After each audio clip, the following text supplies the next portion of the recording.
What's up? What's happening, everybody? It's Eric with FisherDrumming.com. Got another lesson for you. This is on chop builders and groove application. And you're thinking, how do those two go together? I thought chop builders were about hand speed, getting my chops up. How am I going to apply that to a groove scenario? Well, I'm about to blow your mind.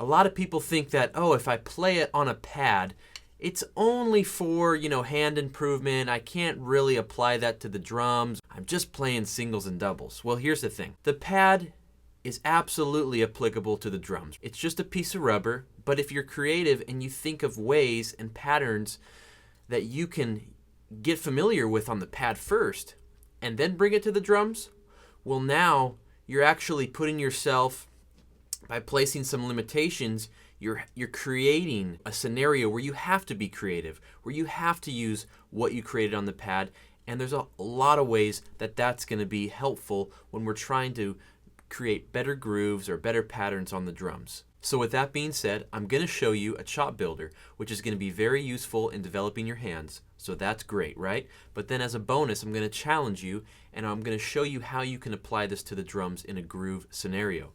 So stick with me to the very end because it's going to get interesting. This chop builder is made up of paradiddle diddles, some singles, and a paradiddle.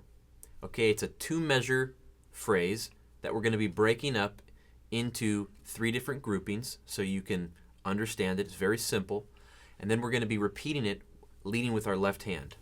So 2 measures leading with our right hand, repeating it leading with our left hand. Now here's the sticking. The first grouping is 6 notes, the second grouping is 6 notes, and the last grouping is 4 notes. The first 2 6-note groupings are paradiddle diddles.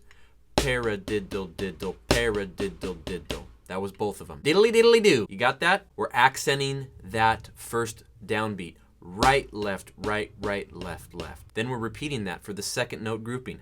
Really hard, right? No, it's not. It's easy. So pick it up fast. I ain't waiting around for you. Then we go to 4 singles. Right, left, right, left. Now here's the important part, getting the accents and the ghost notes correctly, okay? Articulate this correctly. We don't want to play it sloppy, we want to get the most out of this. So the last 4-note grouping is going to be played right hands accented, left hands ghost noted. Right, left, right, left. So all together, 6, 6, 4, paradiddle diddle, paradiddle diddle, right, left, right, left. Here we go. Paradiddle diddle, paradiddle diddle, right, left, left. So here's what it looks like a little faster.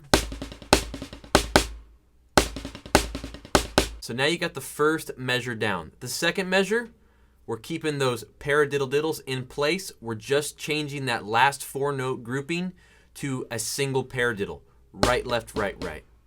And we're going to accent the first note with the right hand. The rest are ghost noted, okay? Right, left, right, right. So here's the whole thing on the right side, nice and slow. Paradiddle diddle, paradiddle diddle, right, left, paradiddle diddle, paradiddle diddle, single diddle. Again, paradiddle diddle, paradiddle diddle, right, left, paradiddle diddle, paradiddle diddle, paradiddle. A little faster, no talking. You got that? Now what do? We do the whole thing over, leading with our left hand. Paradiddle diddle, paradiddle, paradiddle diddle, paradiddle diddle, paradiddle. Now I'm just saying at the end there, paradiddle, because I'm just voicing those singles as para, and then starting over. Now let's play that a few times to internalize that pattern and rhythm. Play it with me nice and slow. We're not going to mess with the click. Just play along with me. 3, 4. Paradiddle diddle, paradiddle diddle, paradiddle diddle, paradiddle diddle, paradiddle, paradiddle diddle, paradiddle diddle, paradiddle diddle, paradiddle diddle, paradiddle. Okay, now no talking.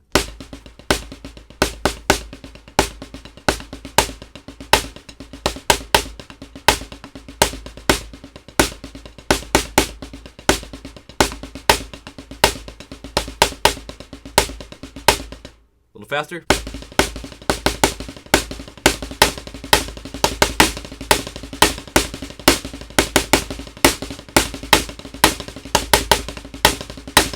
Now you got the rhythm of that. You got the feel of that. Now I want to show you how we can apply this on the set together. So let's go on over there. Now here's where it really gets interesting as we apply this to the drums and we play this as a groove. So we're going to add our kick starting off the groove on the 1 with the lead right hand, okay? And then we're going to also play the kick on the last 2 right hand accents.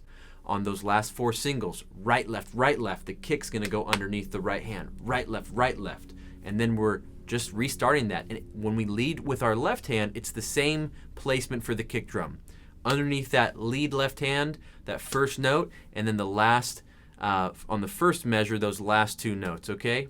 Now, when we change it to the paradiddle, that last variation, those last 4 notes, the second measure, we're just going to be playing it with the lead accented first note on there. When we play that last paradiddle, before we switch to our next lead hand, we're going to always play those last 3 notes of the paradiddle on the snare. And lastly, the placement of the snare is going to go on the and of 2, okay? So that's going to be 1E and a 2E and a 3E and a 4E and a 1E and a 2E and a 3E and a 4E and a. So when you're grooving it, starting off with the right hand lead, you're going to bring your right hand from the hi-hat and play that second right hand paradiddle, starting it off on the snare. So right, left, right, left, right, left, right, left. So bring it right back to the hi-hat after you play that 1 note. And when we're leading with our left hand, here's where it gets interesting, and here's where I want to challenge you too. No, we are not going to keep our hands in the same place. I want you to open up your hands, and we're leading with our left hand, okay? This is going to be a new world for some of you. You're not used to playing a groove where your left hand's on the hi-hat. If you're right-handed like me, to play your left hand on the hi-hat and your right hand on the snare is going to be extremely awkward, and it's going to definitely push you in your abilities to get better with your weaker hand, with your left hand to lead. So when you're playing it with your left hand, you're still bringing your left hand from the hi-hat to the snare, okay? Because that's the lead hand. And on the and of 2, we're still cracking. It's going to fall on your left hand. So enough talking. Let's jump into the groove, and I hope you guys enjoy it.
So guys, that was a lot that we unpacked in this lesson. I could continue to go on in further explanation and really get into the nuts and bolts of this, but I want to keep it short and sweet for you guys. I think you got the gist of it. If you have anything more you want to say, go to the comments down below. I hope you enjoyed it. And remember guys, more lessons are like this at fisherdrumming.com for grooves, more chop builders, linear drumming, beginner lessons, all of that stuff. We got new material being uploaded in the near future, a new grooves course coming out. So sign up with an email there. You get a free groove loop when you sign up as well. And I'll see you guys on the next YouTube lesson. Please remember to subscribe to the channel, guys. Give it a like and comment down below. I love hearing from you guys, and I will answer your comments as soon as I can get to them. So I'll see you on the next lesson. Take care as always. I'm out.